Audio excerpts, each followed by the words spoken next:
오늘 읽은 이사야 30장 18절에서 26절의 말씀을 가지고 주를 기다리는 자의 복이라는 말씀의 제목으로 우리가 이 시간 함께 은혜를 나눕니다.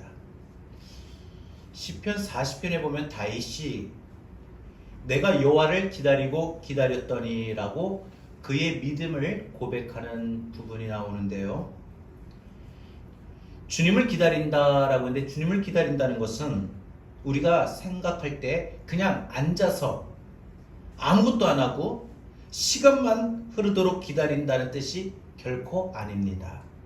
주를 기다린다라는 것은 그냥 가만히 시간만 흘려보내고 있는 것이 아니라 우리의 뭔가 액션, 행동이 있어야 되는 것을 말합니다.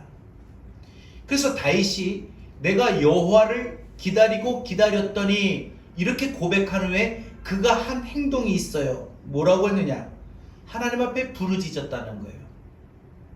그래서 다윗이 내가 여호와를 기다리고 기다렸더니 하고 하나님 앞에 부르짖어 기도함으로 그가 살아가는 나날 동안에 그의 인생의 깊은 웅덩이와 수렁에서 항상 하나님은 나를 끌어올려 주셨다, 구원해 주셨다, 그렇게 고백하고 있어요. 그러니까 다윗이 말하고 있는 이 주를 기다린다라고 해서 이 기다림이라고 하는 것은 바로 부르짖음이다, 하나님 앞에 기도하는 그러한 모습을 말합니다. 오늘 우리가 읽은 이사야 30장 전체적으로 보게 되면은 이 말씀의 내용은 주를 기다리는 자에게 주시는 복입니다. 이사야 30장, 31장 전체에 걸쳐서 하나님이 이스라엘 백성들에게 말씀하시는 요지가 두 가지인데요. 하나는 이집트에 내려가 도움을 청하지 말라. 애굽에 내려가서 애굽 사람의, 애굽의 군대에, 애굽의 모든 것들에게 의존하지 말라. 그리고 또 한 가지는 너희는 여호와를 기다리라. 여호와께 도움을 청하라. 이겁니다. 그런데 지금 이스라엘 상황이 어떤가? 그들이 지금 이 아수르의 군대의 위협 속에서 그들이 하나님 앞에 기도하고 하나님의 도움을 받기는커녕 오히려 지금 그들은 눈에 보이는 애굽의, 이집트의 자기들의 도움을 삼으려고 하고 있습니다. 그래서 하나님은 이사야 선지자를 통해서 애굽에 내려가지도 말고 애굽의 도움을 청하지도 말라, 이렇게 말씀하신 것이죠. 여러분, 우리 성도들에게 있어서 신앙생활하는 데 있어서 딜레마라고 한다면 뭐가 있느냐? 우리가 살아가는 동안에 하나님의 약속을 우리의 삶에 지금 처한 상황과 현실들 속에서 하나님의 약속을 떠오르고 하나님의 약속을 굳게 믿으려고 하는데, 지금 내가 눈을 들어 내 상황을 보니까, 눈을 들어 내 현실을 바라보는데 그 하나님의 약속과 너무나도 거리가 멀게 동떨어졌다는 그 느낌을 받을 때라는 거죠. 그러니까 그러다 보면 하나님의 말씀, 하나님의 약속, 하나님이 어떻게 해주시겠다라는 그런 확고한 믿음보다도 당장 내가 내 눈에 보이는 이러한 애국과 같은 일들이 우리에게 더 확실하게 자리 잡는다는 것입니다. 뭔가 하나님이 내게 딱 손에 쥐어줄 만한 것이 있든지, 안 그러면은 어떤 돌아가는 상황이, 환경이 좀 나아진다든지 할 때, 이럴 때 우리는 하나님의 약속을 붙드는데, 그렇지 않을 때는 우리가 하나님의 약속을 붙들기가 어렵다는 겁니다. 오늘 이스라엘 백성들도 마찬가지였습니다. 분명히 하나님은 그들에게 애굽으로 내려가지도 말고 애굽에게 의존하지도 말라, 도움을 받지도 말라 말씀하셨지만, 지금 당장 그 위기의 상황 속에 이스라엘 백성들은 눈에 보이지 않는 하나님의 약속을 믿는 믿음보다도 눈에 보이는 막강한 애굽의 군대를 의존하고자, 그들에게 도움을 받고자 했다는 것입니다. 그러므로 하나님의 백성들에게, 우리 성도들에게 항상 필요한 것이 무엇이냐? 어떤 상황에서든지, 어떤 환경에서든지 그 환경과 상황이 중요한 게 아니라 끝까지 하나님의 능력을 믿고 그 능력을 의존하는, 신뢰하는 믿음이 우리에게 필요하다는 겁니다. 오늘 본문 18절에 보면은 그래서 하나님을 기다린다, 이 기다린다라는 말씀이 두 번이 나오는데요. 하나는 주님이 지금 우리를 기다리고 계시고, 또 하나는 주님을 기다리는 사람에게 복이 있다라고 말씀하고 있습니다. 그럼 먼저 왜 하나님도 이스라엘 백성들을 기다리실까? 그것은 하나님은 이스라엘 백성들에게 은혜를 베풀어 주시려고, 불쌍히 여겨 주시려고. 하나님은 참으로 공의로운 하나님이셔서 하나님을 멀리 떠나버린 이 죄인이 돌아오지 않고, 혹은 우리가 하나님의 도움을 받으려고 하는 데 있어서 하나님의 도움을 받으면 뭔가 액션이 있어야 된다고 했죠, 앞에서. 근데 하나님의 도움을 받아야 되는 상황인데 자기는 아무것도 안 하는 거예요. 그냥 가만히 있는 거예요. 그리고 주님을 기다린다고 말합니다. 뭔가 하고 주님을 기다리는 게 맞는 거지, 아무것도 하지 않고 주님을 기다린다? 주님의 뜻을 기다린다? 주님의 역사를 기다린다? 이거 말이 안 되는 거예요. 그러니까 하나님은요, 공의로운 하나님이시기 때문에 하나님의 은혜가 정말 필요한 사람들, 물질의 회복이라든지 사업의 회복이라든지 뭐 건강의 회복이라든지, 안 그러면 우리 마음의 평강과 우리 마음의 희락과 우리 마음에 하나님을 신뢰하는 그런 모든 것들의 그 영혼의 모든 복이 우리가 정말 필요로 한다면, 우리는 가만히 있는 것이 아니라 내가 하나님 앞에서 뭔가를 해야 된다는 거죠.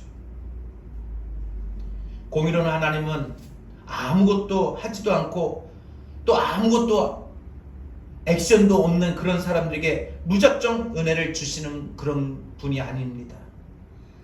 뭔가 하나님이 우리에게 공의를 베풀어 주시기를 원한다면 이스라엘이 뭔가 했어야 됩니다. 우리들도 뭔가 해야 됩니다. 그게 뭐냐? 오늘 18절 마지막 부분에 보니까 주를 기다린다는 거예요. 이 주를 기다린다는 것이 우리가 생각해 볼 때 그냥 아무것도 안 하고 그냥 가만히 있으면, 시간만 흘러보내면 그게 주를 기다린다는 거 아닌가 라고 생각하는데, 그거는 이 말의 뜻을 몰라서 그래요. 여러분, 주를 기다린다는 게 어떤 의미냐? 아무것도 하지 않고 그냥 시간만 흘려보내는 것이 아니라, 주를 기다린다는 것은 내 영혼이 하나님을 찾는 거예요. 내가 하나님을 찾는 게 주를 기다린다는 거예요. 자, 그러면 여러분, 우리가 지금 이 물질이 지금 공급받아야 될 상황에, 재정적인 이 어려움이 해결이 되어야 될 상황에, 우리가 건강을 회복해야 될 상황에, 가정에 뭔가 새로운 돌파구가 필요한 상황에, 우리의 인생에 뭔가 해야 될 계획과 모든 것을 이루려고 하는 상황들 속에 필요한다는 것이 무엇이냐?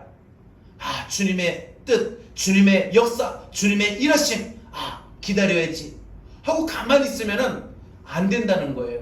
주님을 기다린다라는 이 말은 내 영혼이 하나님을 찾는다는 거예요. 그러니까 건강 회복을 정말 바라는 사람은 내가 주님을 찾음으로 주님을 기다리는 거예요. 물질의 재정적인 어려움을, 이 돌파구를 해결하려면은 내가 가만히 있는 것이 아니라 내가 하나님 앞에 부르짖고 기도하면서 주님을 찾는 것이 바로 주님을 기다린다는 거죠. 오늘 이 주님을 기다린다, 오늘 이 말씀의 핵심인데, 오늘 이 말씀 속에 우리는 분명 우리가 지금 주어진 상황 속에 우리가 어떻게 해야 되는 것인지 우리는 분명 알기를 원합니다. 깨닫기를 원합니다. 19절에서도 하나님께서 말씀하십니다. 예루살렘에 거는 시온의 백성들에게 말하는데, 하나님 앞에 어떻게 나가야 은혜를 받느냐, 은혜가 쏟아지느냐? 그것은 오늘 보니까 통곡하다, 부르짖는다라는 말이 나오는데, 우리가 힘들고 어려운 상황 속에 주님을 기다린다는 것은 가만히 있는 것이 아니라 주님을 찾는다고 했는데, 그 내 영혼이 주님을 찾는 거라고 했는데, 내 영혼이 주님을 찾고 우리가 주님을 찾는다는 것은 우리가 하나님 앞에 어떤 방법으로 살려달라고 부르짖는다는 거예요. 여러분, 건강의 회복을, 재정적인 모든 회복을, 우리 가정의 모든 회복을, 우리 인생의 회복을 정말 바라고 원할 때 우리는 주님 앞에 살려달라고 부르짖는 이것이 중요합니다. 이 주를 기다린다는 것은 쉽게 말해서 별거 없어요.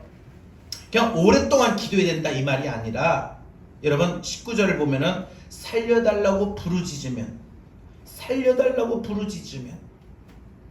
여러분 살려달라고 부르짖을 때 어떤 모습일지 아십니까? 우리가 살려달라는 말은 어떤 때 나옵니까? 자기 힘으로 할 수 없는 최종적인 단계에서 그런 말이 나오는데, 그 말도 자기가 진짜 절박할 때 그 말이 살려달라는 말이 나와요. 근데 누구한테? 하나님 앞에. 이 상황을 하나님 살려주세요. 우리 가정을 살려주세요. 하나님 나의 건강을 살려주세요. 하나님 나의 영혼의 믿음을 살려주세요. 하나님이 대한민국을 살려주세요. 여러분, 우리가 섬기는 하나님, 은혜의 하나님, 긍휼이 많으신 하나님, 우리가 부르짖고 기도하는 대로 하나님 응답하시는데, 지금 우리나라가 상당히 위험한 상황에 있지요. 코로나의 상황이 좀처럼 빨리 멈추지 않습니다.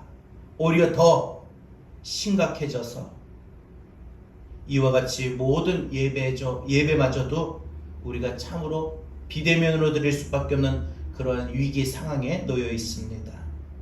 모든 활동과 모든 것들이 이와 같이 자유롭지 못합니다. 이사야 시대에도 아수르라고 하는 이 침략 위기 속의 상황에 놓여져 있었습니다. 따라서 어느 시대에든 간에 위험한 성경, 그러니까 위험한 상황에서, 위험한 시대에, 위험한 모습 속에서 성경이 말하는 주님의 약속을 믿고 부르짖는 이 기다림이 우리에게 필요합니다. 다시 한번요, 주님을 기다린다는 것은 내 영혼이 주님을 찾는 건데, 그 방법이 뭐냐? 살려달라고 부르짖는 거예요. 그러니까 주님을 기다린다, 아무것도 안 하고 그래, 그냥 자기는 지금 빨리 이 재정적인 압박에서, 어려움에서 벗어나야 되는데, 자기는 빨리 이 아픈 몸을 치료받아야 되는데, 자기는 빨리 이 문제를 해결해야 되는데, 자기는 빨리 이 모든 지금 일들을 진행해야 되는데, 그래, 그냥 주님의 뜻이 이루어지기까지 기다려야지 하고 그냥 가만히 있는 거예요. 그게 아니라 주님 살려주세요, 살려주세요 부르짖고 주님을 찾는 게 주님을 기다린다는 거예요. 그러면 주님은 반드시 응답해 주신다고 했습니다. 오늘 그러면 주님을 이와 같이 기다리는 자에게 주시는 복이 무엇인가? 오늘 세 가지를 한번 생각해 봅니다. 첫 번째, 주를 기다리는 자의 복은 스승의 복을 주십니다. 스승의 복이라는 거예요. 참 어려운 말인 것 같은데 20절에 보니까 내가 스승을 보게 될 것이며 라고 말합니다. 그러니까 주님을 기다리고 주님을 간절히 찾고 주님 앞에 살려달라고 부르짖는 자들에게 주님은 뭐라고요? 인생을 알려줄, 인생의 모든 방법을 가르쳐줄 스승을 만나게 하신다는 거예요. 그러면서 말씀하기를, 지금까지 환난의 빵과 고생의 물을 먹었다고 해도 이 말을 하고 있는데, 이 말은 이제까지 이스라엘 백성들이 그 인생이 엎치락 뒤치락 고생했으며 힘들었다. 그 이유는 너희들이 스승을 만나지 못해서 그렇다, 이 말로 해석할 수가 있어요. 그러면서 이제는 너희에게 스승을 숨기지 않을 것이다 라고 약속하시는데, 여러분, 이 말씀이 무슨 뜻이냐? 스승은 가르쳐주는 자, 안내하는 자, 인도하는 자, 바로 보혜사 성령님을 말씀합니다. 쉽게 말해서 우리가 살아가는 동안에 어디로 가야 할지, 또 어떤 선택, 어떤 결정을 해야 될지 참 모를 때가 아니에요. 지금 사업을 할 때 어떻게, 지금의 상황에서 이 사업을 어떻게 해야 될까요? 자녀들은 또 우리가 어떻게 키워야 될까요? 또 우리가 어떻게 이 주어진 모든 문제를 해결할 수 있을까요? 사실 우리는 그 방법을 잘 몰라요. 나름대로 연구하고 뛰어다녀보고 알아보고 열심히 해보지만 그것이 참다운 지혜가 되지는 못해요. 그러나 우리가 어디로 가야 할지, 어떤 선택을 할지, 어떻게 해야 될지 이걸 알려주시는 분은 바로 우리의 영원한 스승 되시는 보혜사 성령님이라는 거예요.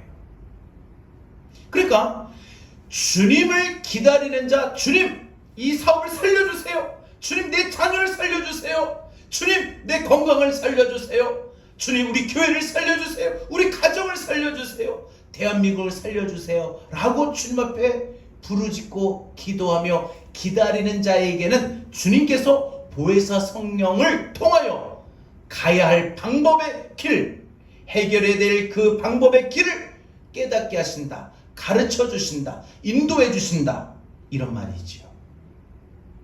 우리의 영원한 스승 되신 참 지혜자이신 우리 보혜사 성령님이 우리의 선택 하나하나까지도, 우리의 발걸음 하나하나까지도 인도하신다는 겁니다. 여러분, 우리가 29장 14절에 보게 되면요, 이사야 29장 14절에 보게 되면 하나님이 예루살렘에 재앙을 내리시는데, 이 재앙을 내리실 때 어떤 큰 재앙을 내리셨느냐? 그 이스라엘의 예루살렘에 지혜자가 한 명도 없었다는 거예요. 여러분, 우리가 인생을 살아가는데 가장 큰 어려움이 뭐냐 생각해보면, 나를 인도해 줄 사람을 만나지 못한다는 거. 어떻게 살아야 될지, 또 어떤 결정을 해야 될지 조언을 해주거나 가르쳐 주거나 내 인생을 올바른 방향으로 안내를 해주는 그러한 멘토와 같은, 그런 가이드와 같은 그런 사람이 내 주변에 없을 때, 그게 어떻게 보면 인생의 가장 큰 어려움이고 인생의 재앙이라고 볼 수 있습니다. 이스라엘 백성들에게 있어서도 하나님이 내리셨을 때 그 재앙을 내리신 것 중에 큰 재앙이 지혜자가 없었다는 거예요. 그 당시에 참다운 하나님의 뜻을 알만한, 깨달을 만한 지혜자가 없었다는 거예요. 근데 여러분, 보혜사 성령님이, 우리의 영원한 스승 되시는 보혜사 성령님이 우리에게 우리의 인생을 살려주시려면 바로 우리에게 길을 가르쳐 주시고 우리의 선택을 제시해 주고 결정을 가르쳐 주신다는 거예요. 여러분, 인생은 보면은 모든 걸 선택하고 삽니다. 모든 걸 결정하고 살아요. 그렇잖아요. 우리가 학교 생활도 선택이고 결정이고, 심지어 학생들이 학교를 가서 공부를 하는 것도, 과목을 신청하는 것도 선택이고 결정이고, 이사하는 것, 직장을 옮기는 것, 뭐 수많은 여러 가지 인생이 우리의 삶 속에 보면은 선택과 결정으로 이루어지는 것 같아요. 근데 그 선택과 결정이 후회되지 않고 정말 잘 올바른 선택과 올바른 결정을 하려면은 우리의 참 지혜자이시고 영원한 스승이신 보혜사 성령님이 우리에게 가르쳐 주시고 영감을 주시고 깨닫게 해주시고 우리의 선택과 지혜, 우리가 올바른 결정할 수 있도록 우리에게 지혜와 명철을 더하여 주셔서 우리의 갈 길을 인도해 주시는 것, 그것만이 정말 큰 능력이고 효과입니다. 그게 복이라는 거예요. 이처럼 하나님 앞에 살려달라고 부르짖고 기도하면 보혜사 성령님이 우리 안에 충만히 내주하셔서 우리에게 갈 길을, 가야 할 선택을, 가야 할 결정을 가르쳐 주셔요. 자녀를 어떻게 키울까? 사업도 어떻게 할까? 그죠? 뭐 병원도 어떻게 해야 할까? 내가 어떻게 해야 건강할까? 어떻게 해야 지금 이 문제를 해결할까? 이 모든 것에서 성령님이 가르쳐 주시는 지혜로만 대처할 때 그것만이 해결할 수 있는 방법이라는 거예요. 내가 선택하고 내가 이 말을 들어보면 또 이게 맞는 것 같고 저 말을 들어보면 또 저 말이 맞는 것 같고 우린들 혼란스러워요. 혼란스러움 속에서 중심을 우리가 잡지 못하고 갈팡질팡 하다가 결국은 우리가 선택하고 결정하고 또 그 선택과 결정으로 인해서 후회하고 실패하고 아파하고 쓰라린 경험을 볼 때가 있지 않습니까? 여러분, 우리가 하나님 앞에 살려달라고 부르짖으면 하나님은 우리에게 주시는 여호와를 기다리는 자에게, 하나님을 기다리는 자에게 주시는 첫 번째 복이 바로 우리에게 보혜사 성령님을 통하여 우리의 갈 길을 가르쳐 주신다는 거예요. 스승을 보이신다고 했어요. 이 뭐예요? 우리의 영원한 스승이신 보혜사 성령님이 인도하심을 받게 하신다는 거예요. 여러분, 실제로 그 길이 뭐냐? 내가 살 수 있는 살 길이 뭐냐?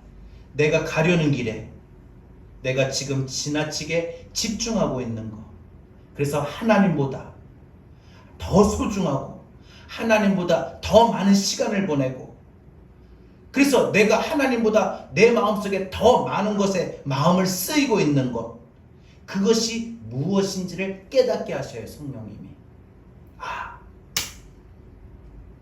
내가 하나님 앞에 하나님보다 더 앞섰던 것이 내 마음에 많구나. 여러분, 성경에 보면은 우리가 하나님을 사랑할 때 하나님의 사랑을 입는다고 했어요. 이 뭐예요?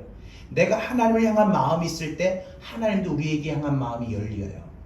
도와주고 싶은, 해결해주고 싶은, 역사하고 싶은, 그러잖아요. 우리는 하나님을 사랑하지도 않고 하나님을 찾지도 않는데 무조건 하나님 앞에 날 사랑해달라고, 나를 도와달라고, 나를 축복해달라고 할 수는 없잖아요.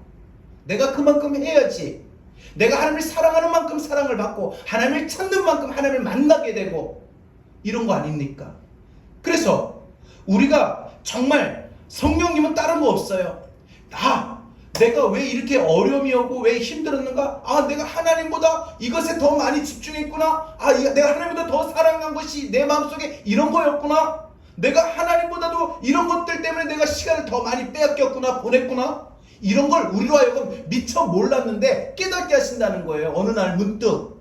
그게 어떤 역할? 그게 보혜사 성령님이 하신 역할이에요. 그러면서 그 잘못됨을, 내가 하나님 앞에 내 마음을 다하지 못했던 것을 내가 회개하고 하나님 앞에 마음을 모으고 하나님을 향할 때, 그게 하나님을 기다리는 것이고, 그게 내 영혼이 하나님을 찾는 거의 모습이고, 그럴 때 하나님이 우리에게 복을 내리신다는 거예요. 그러면서 우리가 가진 모든 불결한 물건 우상을 내던지면서 내 앞에서 사라져버려라. 내 앞에 우리가 그동안 마음에 쓰였던 모든 것들, 이런 거 다 우리 마음속에서 탈탈 털어버리고 이제 하나님 앞에 더 집중할 때, 그것이 하나님 앞에 바로 서는 거예요. 근데 그런 것조차도 우리는 몰라요. 근데 성령님이 어느 순간에, 너 요즘에 기도 생활 전혀 안 하는구나. 너 요즘에 성경을 안 읽는구나. 너 요즘에 하나님에 향한 그 뜨거운 마음이 없구나. 이런 것조차도 하나님이 어느 날 우리에게 깨닫게 하셔요. 그걸 몰라요. 못 느껴요. 근데 어느 순간 깨닫게 하셔요. 그게 뭐예요? 보혜사 성령님이 오셔서 우리에게 가르쳐 주시는 거예요. 깨닫게 하시는 거예요.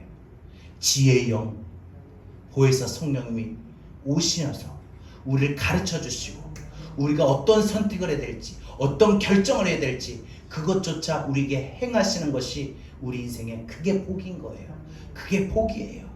여러분, 정말 저도 수없이 지금 이 예배를, 우리가 예배를 드려야 됩니까? 아니면 비대면으로 해야 됩니까? 저도 수없이 많은 목사님들에게 조언을 구했어요.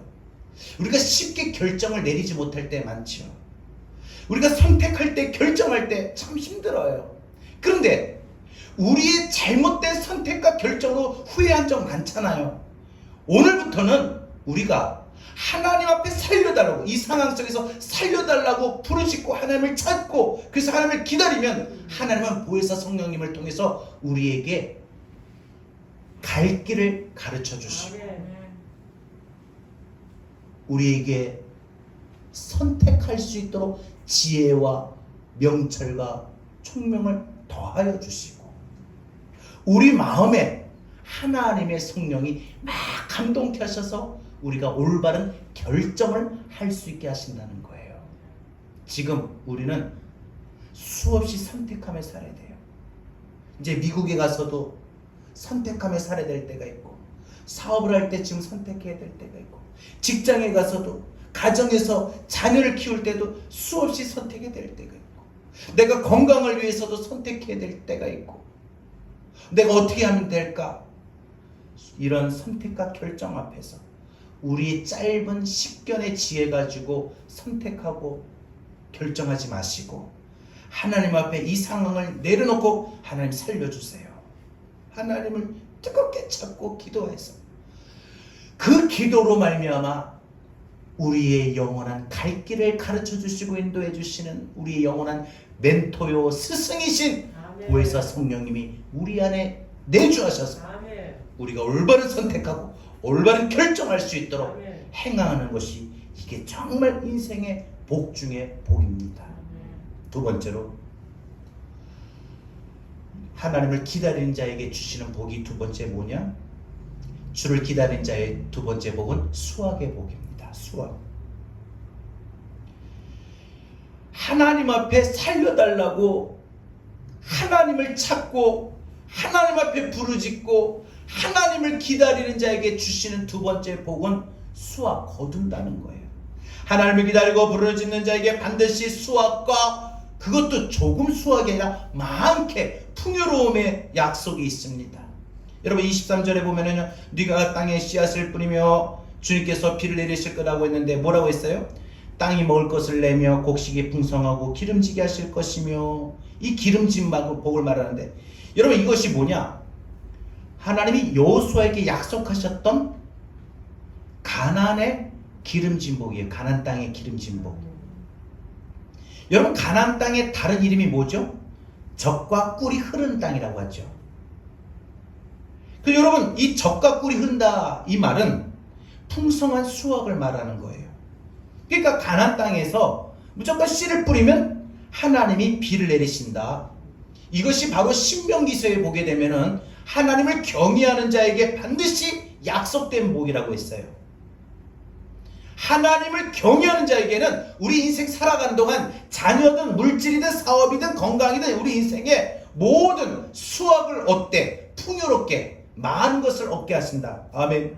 건강도 많은 것을 얻게 하시고 물질도 많은 것을 얻게 하시고 가정도 많은 것을 얻게 하시고 우리 인생의 모든 것을 풍요롭게 수확한다, 얻게 한다, 결실하게 한다, 이 약속을 하신 거예요. 여러분 하나님을 경외하는 자에게 주신 복이죠. 그래서 우리가 씨를 뿌리면 비를 내리게 하신 건 하나님이에요. 여러분 우리가 아무리 씨를 뿌려도 비가 내리지 않으면 수확할 수가 없어요. 그래서 이렇게 수확하고 풍요롭게 얻는 자에게 그 결실이 인생이 뭐가 되느냐? 바로 시냇가에 심은 나무, 그 표현을 쓰죠. 잎사귀가 마르지 않고 시절을 쫓아 시절대로 계절마다 과실을 맺으며 그의 행사가, 그의 하는 모든 일들이 형통한 것, 바로 이것이 주를 기다리는 자의 복이에요. 다윗이 이런 고백을 할 때 다윗이 그 모습 속에 그냥 이런 고백만 한 게 아니라 자기가 하나님 앞에 부르짖으면서 하나님을 기다리면서 이 고백을 했다는 거예요. 여러분 하나님이 우리에게 이렇게 풍요롭게 복을 내리신데 어떻게 하시느냐? 아주 세심하고 섬세하게 하셔요. 오늘 뭐 24절 25절 보게 되면요, 밭가는 소와 어린 나귀로 맛있게 한 먹이를 먹을 것이며 라는 말이 나와요. 이 표현처럼 하나님은 우리 집안에 나뿐만 아니라 내 가축이라고 했는데, 이것은 내 가정에 나뿐만 아니라 나의 자녀들까지, 나의 모든 삶의 모든 부분까지 하나님이 섬세하게 우리에게 풍요롭게 하신다는 약속이에요. 그러면서 25절에 보면은 하나님이 심판하신 날에 너희에게는 반드시 구원이 있을 것이다. 그러면서 크게 살육하는 날, 망대가 무너질 때에 고산마다 줄령마다 그 뒤에 개울과 시냇물이 흐를 것이며, 이 뭐예요?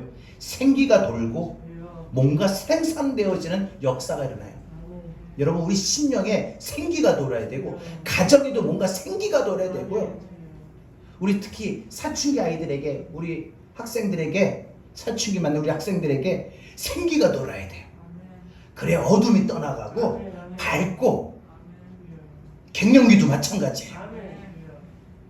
그래서 우리가 보면은 우리 인생에 내 마음에 환경에 따라 상황에 따라 우리 마음은 우리 마음은 늘 피부로 와닿는 게 뭐냐? 절망, 낙심, 좌절, 불안, 염려. 누가 뭐라고 말하면 그러구나, 또 막 불안하고 염려가 되고, 또 상황을 보니 막 답답하고 막 초조하고 늘 그런 것밖에 없잖아요. 근데 내 안에 생기가, 내 심령이 생기가 돌면 어떻게 돼요? 아, 바깥하고는 상관없어요. 내가 늘 하나님의 은혜로 충만하고 자신감 있고 용기 있고 도전하게 되고 소망하고 긍정적으로 생각하고 마음에 기쁨이 넘치는 거 아닙니까? 생기가 돌고 뭔가가 생산되어지는 역사가 일어난다고 했어요. 그러니까 주님을 찾는 자, 주님을 기다리는 자, 살려달라고 기도하는 자에게 주님이 이런 약속을 하시는 겁니다.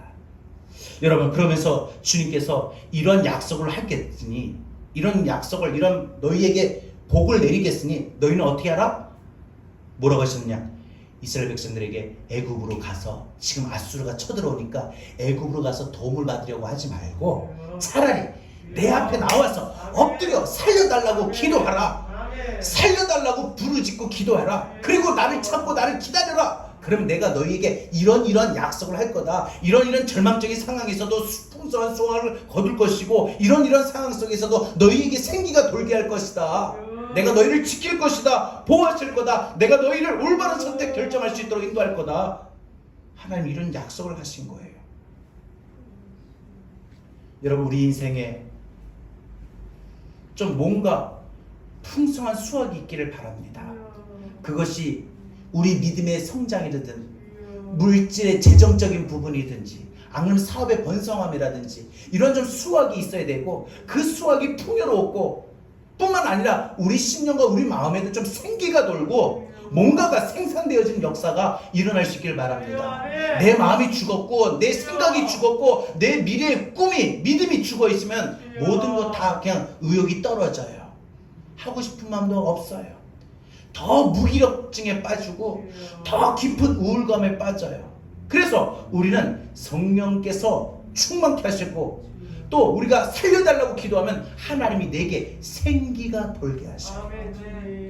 생기가 돌게, 막 믿음이 잘 뜨거워지는 거고, 막 기쁨이 막 다시 샘솟듯하고, 마음이 막 어느 순간부터 평안의 정점을 찍게 되고요. 이런 역사가 일어날 수 있는 겁니다. 마지막 세 번째로 주를 기다린 자의 복은 무엇입니까? 치유입니다. 치유. 26절 보게 되면 뭐라고 되어 있어요? 백성의 상처를 싸매시고 치우고 계십니다. 상처를 싸매시며, 그래서 그들에게 징계로 매맞아 그들에게 주어진 이 상처를 누가 고치셔요? 하나님. 그래서 우리 하나님은 치유의 하나님, 치료의 하나님. 여러분, 치유라고 하는 것이 뭐냐? 어떤 뜻이냐?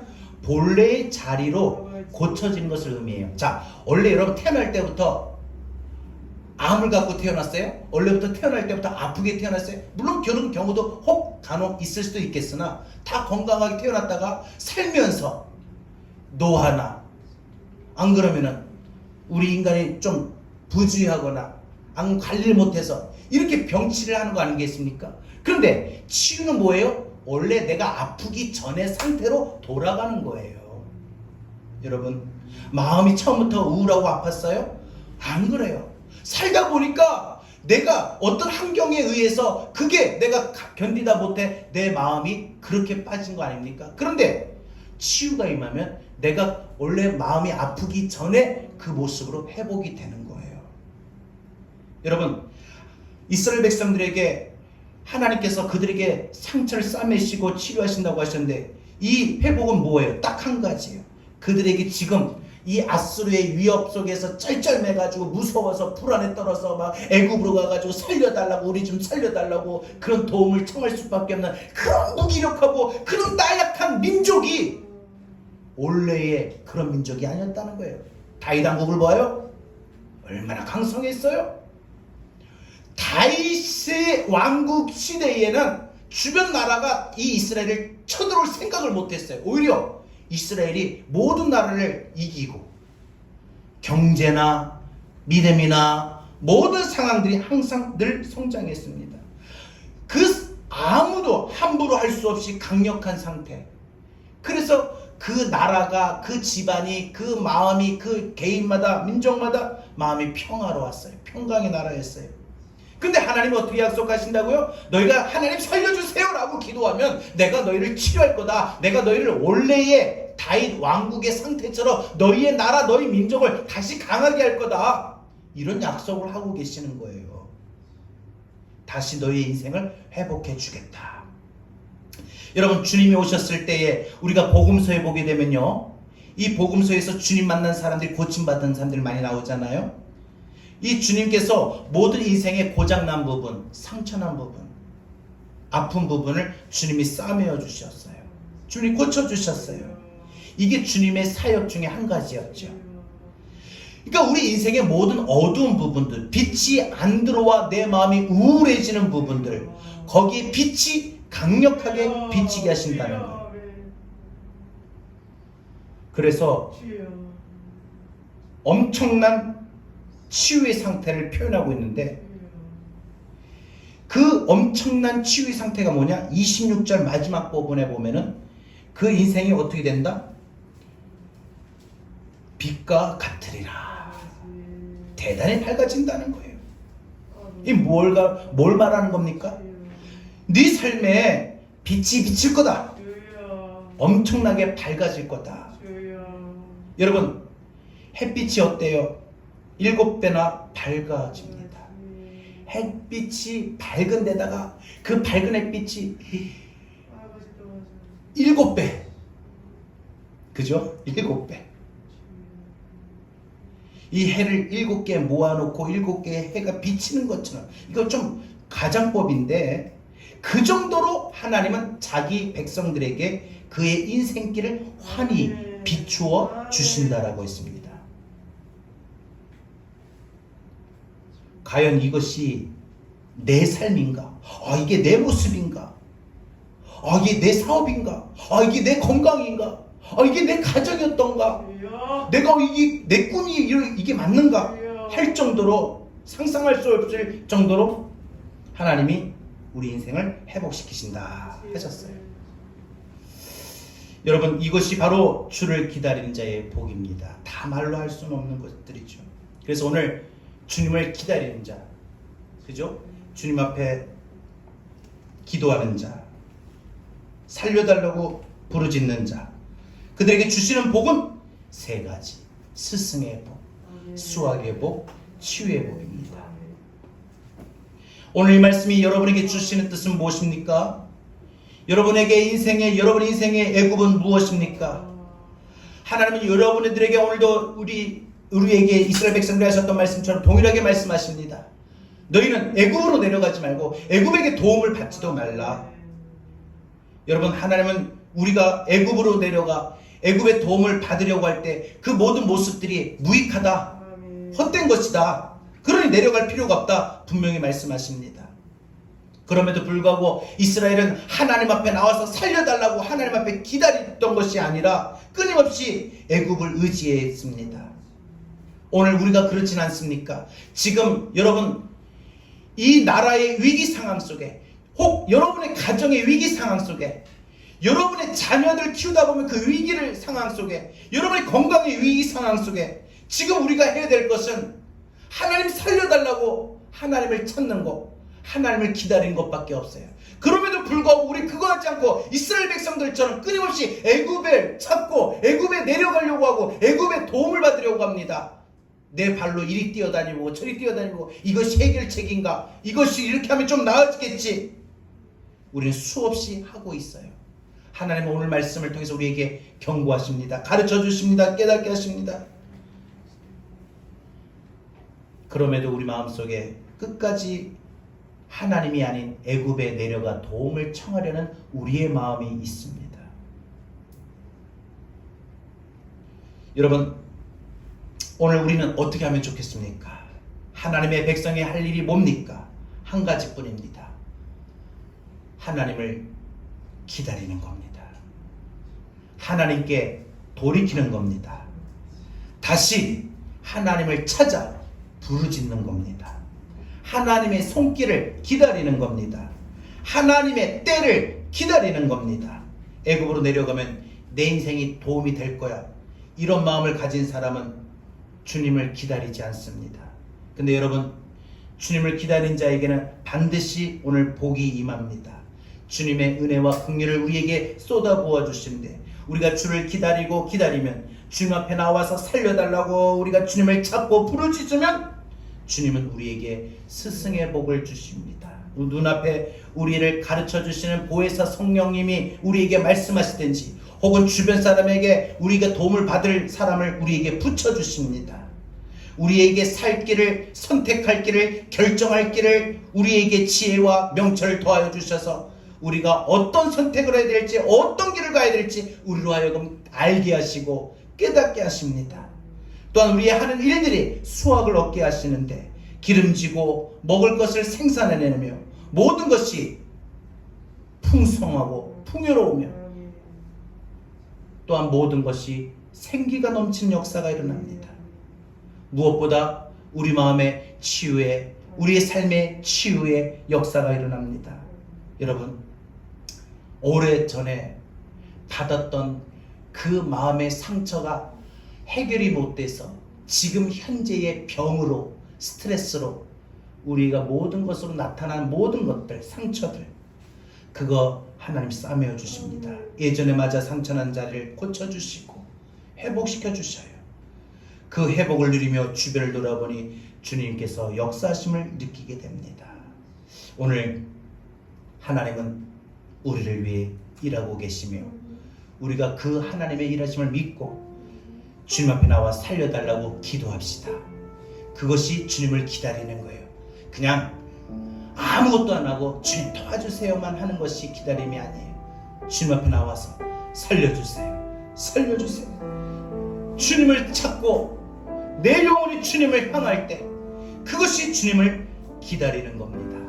여러분, 오늘 우리 믿음의 삶이 이러한 삶이 될 수 있기를 주님의 이름으로 축원합니다. 주님의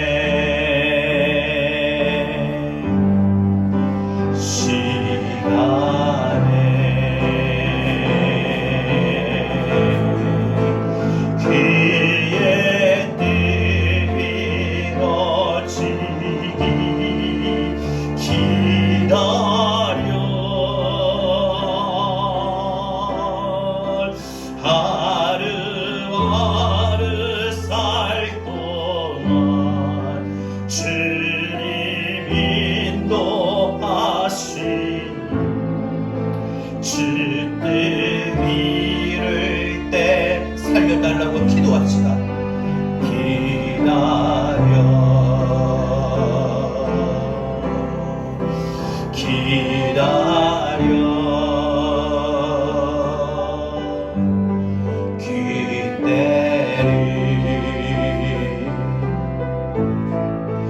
귀의 뜻 이루어지기 기다려 주의 뜻 이루어질 때 우리들의 모든 것 아름답게 변하리 기다려 주님의 시간에 주님의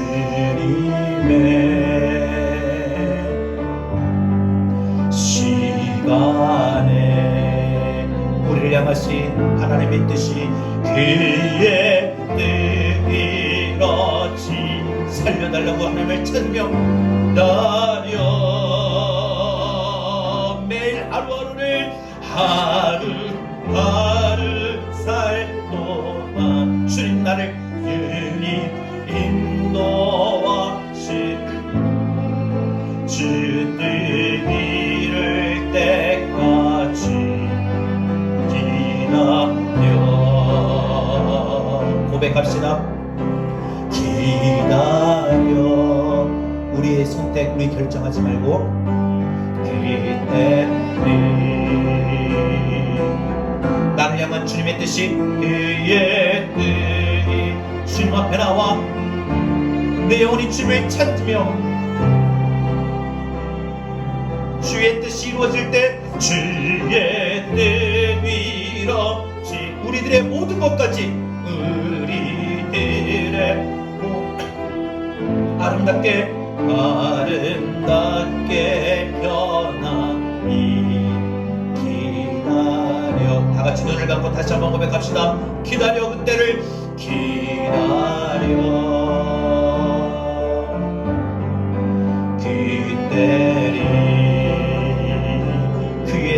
이루어지기까지 그의 뜻 이루어지기 기다려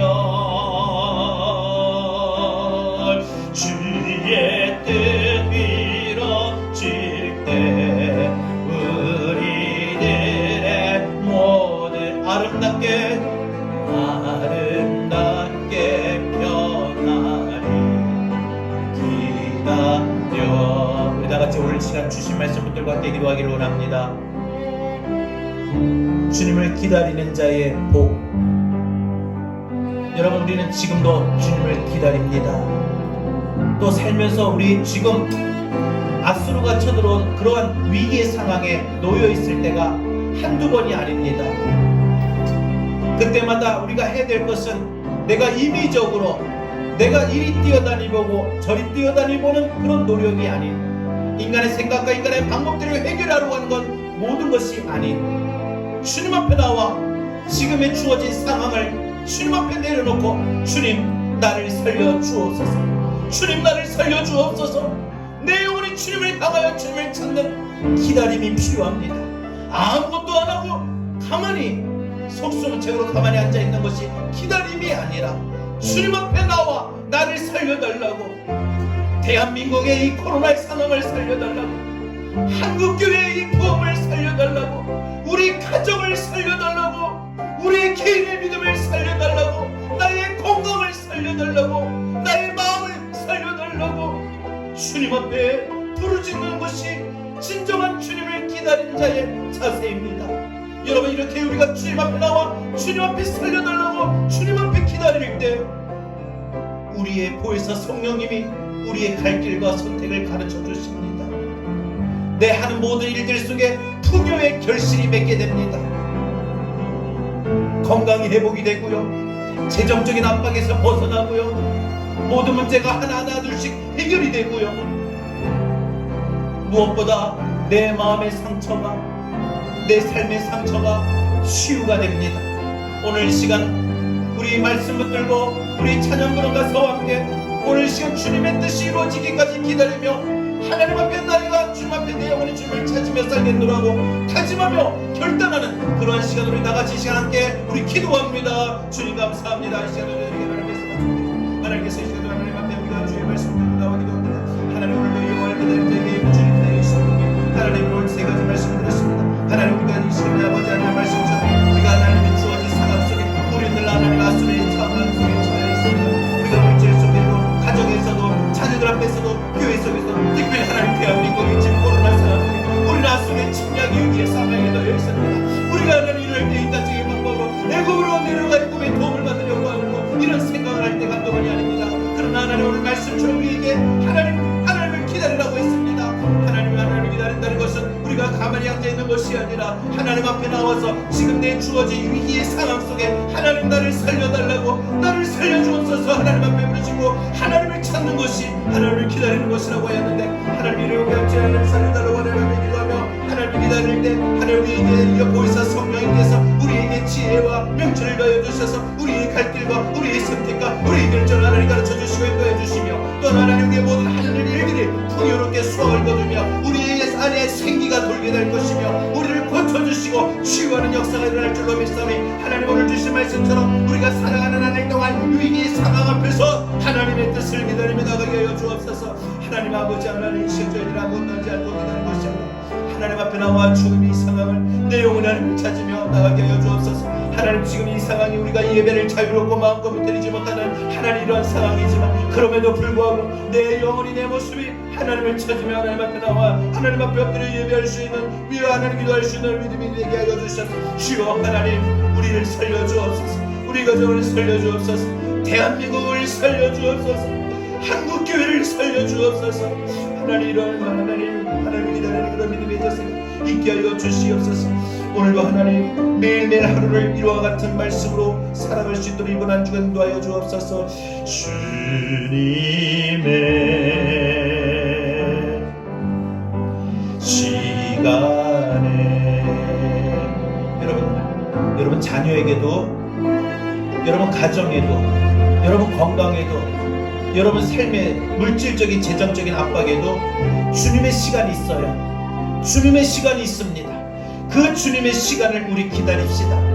그 주님의 시간이 이루어질 때까지 기다립시다. 그 주님의 시간이 이루어질 때까지 주님, 내 영혼이 주님을 찾게 부족함 없게 하옵소서. 주님, 나를 살려주옵소서. 기도하는 우리의 삶이 되길 바랍니다. 이번 한 주간 이렇게 다짐합시다. 기다려 기대리 기의 뜻 이루어지기 기다려 주의 뜻 이루어질 때 우리들의 모든 것 아름답게 변하리 기다려. 하나님, 우리가 인생을 살아가는 동안에 아수르의 침략이라는 위기 상황에 늘 놓여 있습니다. 때로는 재정적인 압박이, 또 어떤 경우에는 자녀들 때문에, 또 가정의 일로, 직장과 사업의 모든 문제 앞에서 건강을 잃어버리는 모습 속에 늘 끊임없는 불안과 불투명한 미래의 초조함 속에 기쁨을 잃어버리고 평안을 잃어버리는 위기의 상황 속에 우리는 인간적인 생각과 방법으로 애굽으로 내려가려고 수없이 노력하고 백방으로 뛰어다니며 인간적인 방법과 생각으로 하나님의 뜻은 한 번도 물어보지도 생각하지도 묵상하지도 않고 그냥 닥치는 대로 우리는 애굽으로 내려가려고 했고 애굽의 도움을 받으려고 했습니다. 하나님은 오늘 그러한 삶을 산 우리에게 이스라엘의 역사를 보여주며 말씀하십니다. 애굽으로 내려가지 말고 애굽으로 도움을 받을 생각도 하지 말라고 하십니다. 하나님 앞에 나와 살려달라고 부르짖으면, 그래서 하나님을 기다리면 풍요로운 수확을 주실 것이고 모든 것을 넘치게 하신다 약속하셨습니다. 주님, 늘 우리에게 주어진 상황 속에 주님을 기다리는 믿음이 되게 하여 주옵소서. 그래서 우리에게 영원한 스승이신 보혜사 성령님이 우리의 선택과 결정과 우리의 갈 길을 주님 보여주시고 가르쳐주시고 알게 하여 주시옵소서. 성령님의 인도하심을 받아, 성령님의 가르침을 받아 우리 인생이 나아갈 방향을 갈 수 있게 하여 주시옵소서. 우리 하는 모든 일들이 풍요로운 결실을 얻게 하여 주시고 우리의 마음과 우리의 가정과 우리의 삶의 모든 부분들이 생기가 돌게 하여 주시옵소서. 우리의 오랫동안 묵어져 있던 모든 한편의 상처들이 치유가 되게 하여 주시옵소서. 주여, 나를 살려 주옵소서. 주여, 내 자녀들을 살려 주옵소서. 주여, 내 가정을 살려 주옵소서. 주여, 우리 교회를 살려 주옵소서. 주여, 한국교회를 살려 주옵소서. 주여, 대한민국을 살려 주옵소서. 이렇게 주님 앞에 부르짖고, 그래서 이렇게 주님 앞에 기다리는 자에게 주시는 축복 세 가지를 이번 한 주간도 말씀 속에 하나님의 크신 은혜와 능력을 경험하게 하여 주옵소서. 이제는 우리 주 예수 그리스도의 은혜와 하나님의 극진하신 사랑과 보혜사 성령님의 감화 감동 내주 교통하신 은혜가 어떤 상황 속에서도 하나님을 찾는, 하나님 앞에 살려달라고 부르짖으며 하나님을 기다리는 자에게 주시는 축복 말씀을 들은, 그래서 이 말씀대로 이번 한 주간 살기를 다짐하는 우리 사랑하는 모든 성도들 위해 코로나의 상황으로 하나님 앞에 마음껏